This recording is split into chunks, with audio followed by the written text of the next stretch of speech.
Well guys, I figure I have mastered vlogging, and it's just a little too easy sitting down, so why not do it while jogging?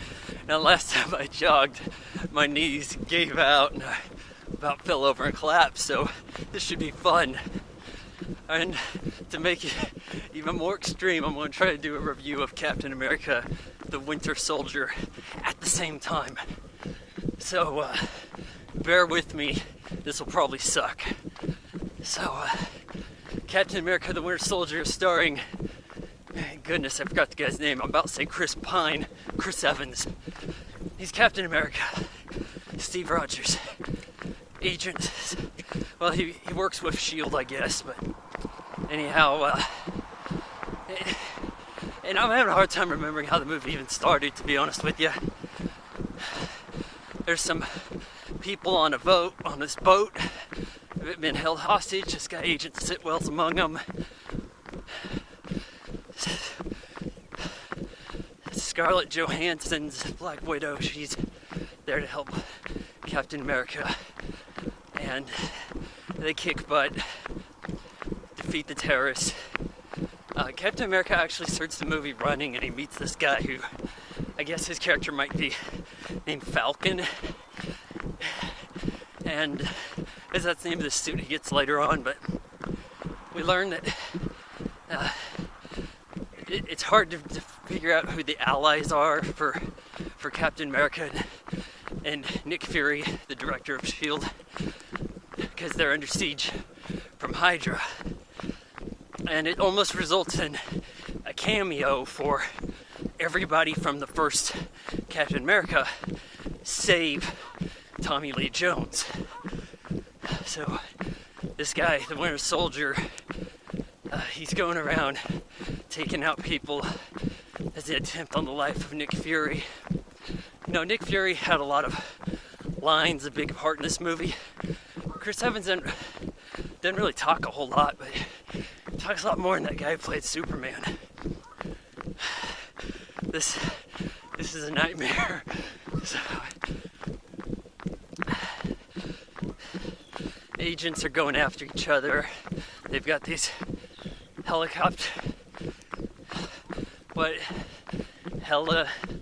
carriers, these 3 new ones that are gonna, this is the big bad guy's plan. Wipe out all people who might be S.H.I.E.L.D. agents in the future. Like, your voting record says you like freedom, gotta wipe you out. I don't understand how they came to that conclusion that some people would be okay with their plan to eradicate freedoms. Oh well. So, then we've got Cap's on the run. Agent Fury's been killed. Sorry, Nick Fury. I don't think anybody could possibly buy that. And, you know, at this point I'm like, where have I seen this before? I know, The Dark Knight. And I was actually like, you know, sure, it was 2008, and the formula hadn't really been worked to perfection.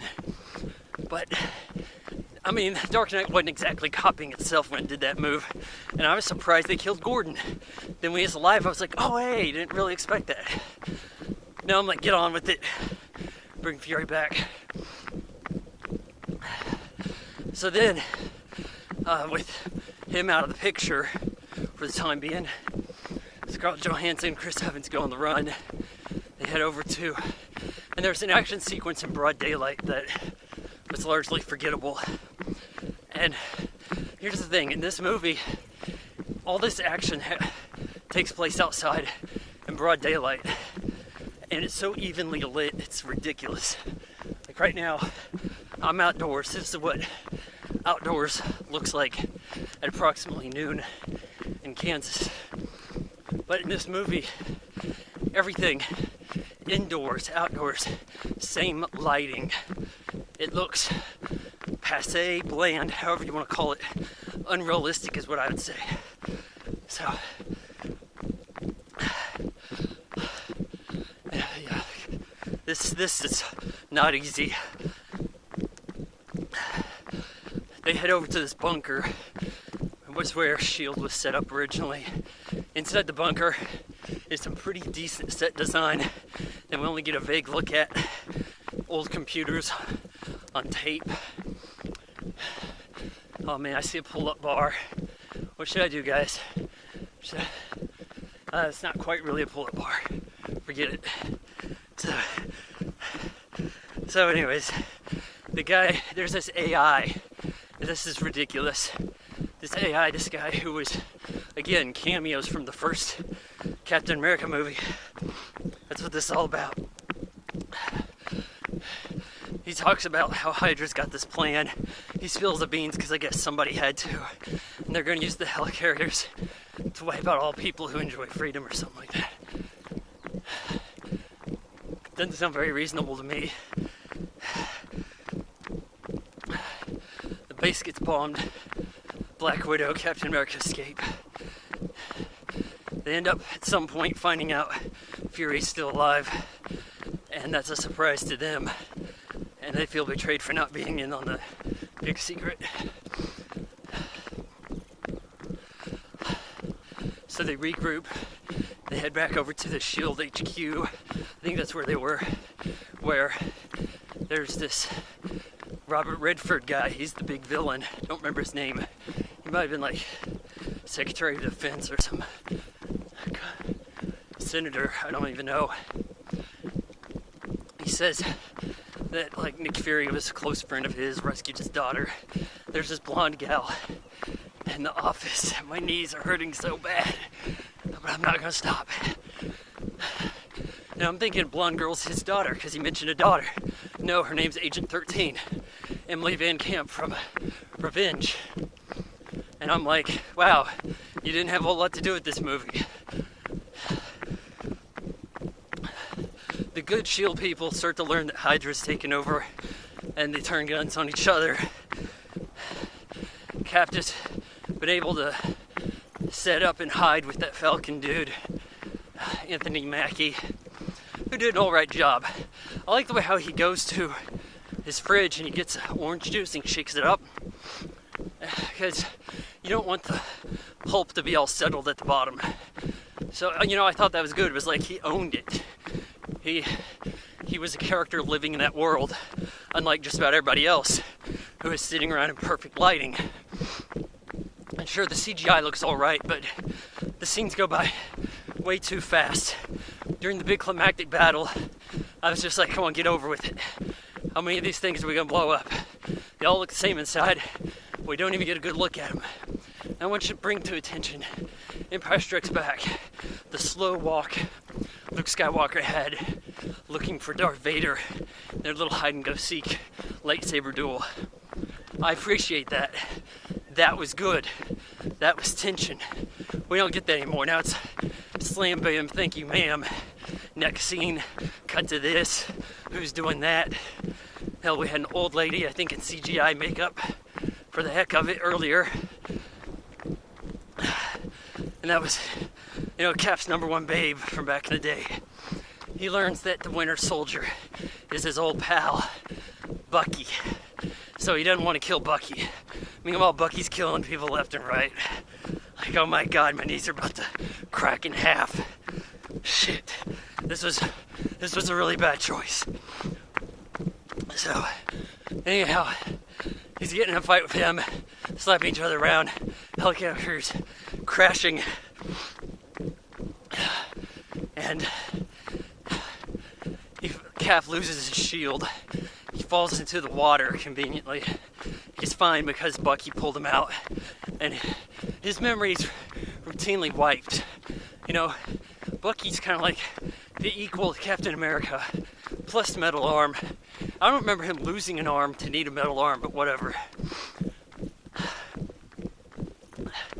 Except he gets treated poorly, by Robert Redford. Who wouldn't be treated poorly by Robert Redford? Jesus Christ. When all's said and done, SHIELD takes everything back, but they're no longer being called SHIELD. They're acting like Agent Fury. God, I keep calling him Agent. Director Fury has been murdered. He has a grave and everything. Everybody's under radar. Agent 13 looks like she works for the CIA or whatever now. Not that it even matters. Did I mention I probably have allergies? So if you like this, you better hit the shit out of that subscribe button. I'm setting up a Patreon account to get donations to, because Google's probably going to kick even this channel out of AdSense revenue like they always do me. Hell, I asked them if I'm blacklisted and they wouldn't tell me shit. God. And you know what? Back to Captain America: The Winter Soldier. What was it, maybe like 2 hours, 20 minutes? Could they not put some variety in the action scenes? Because, I mean, I really lost track. There was Cap fighting in broad daylight against S.H.I.E.L.D. He goes back and does the same thing against S.H.I.E.L.D., guys. Jesus. I'm gonna need surgery after this. I mean, some variety. People say, oh, this one wasn't so goofy, had a darker tone. You don't get a dark tone out of me if you're gonna be fighting in daylight with perfect lighting, even indoors. I saw more dramatic lighting in Arthur, the remake with Helen Mirren, the guy Russell. So, Captain America: The Winter Soldier. I gave it a 7 out of 10 on IMDb. Yesterday I looked, and it turned out I gave it a 6 out of 10 to Man of Steel. And yeah, I mean, that's about true. So it's a little bit better. Sure, it's the same score I gave to The Dark Knight, same score I gave to The Avengers, because they don't really improve much. They really stay about the same. It was an alright movie. But like I said, throw enough money at anything, all right should be assumed. So, yeah, if you guys appreciated this, you better hit that subscribe button wherever it is. And be sure to tell your friends. And hell, if you donate even a quarter per month or whatever I set up on that Patreon, I'll tell you more about it later. Alright, how am I going to sign off on these? I don't know. I've been getting